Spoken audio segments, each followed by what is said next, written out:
आहे विरोधकांचा आवाज कुठेतरी ऐकला जात नाहीये, काय सांगाल?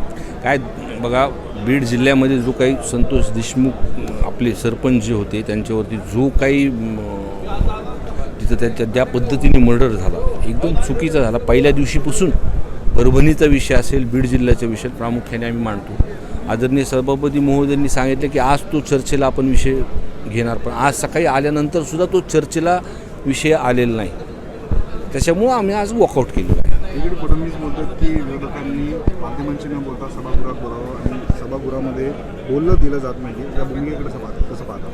पहिल्या दिवशी फडणवीस साहेबांनी मुंबईला बोललं होतं की उलटं विरोधकांचा मी ऐकून घेऊ, आणि मुख्यमंत्री म्हणून फडणवीस साहेबांना ही जिम्मेदारी आहे की बीड जिल्हासुद्धा हा महाराष्ट्रामध्ये येतो, आणि ज्या पद्धतीने बीडचं बिहार चालवलं आहे आणि त्याला थोपण्याचं काम तिथं केलं आहे.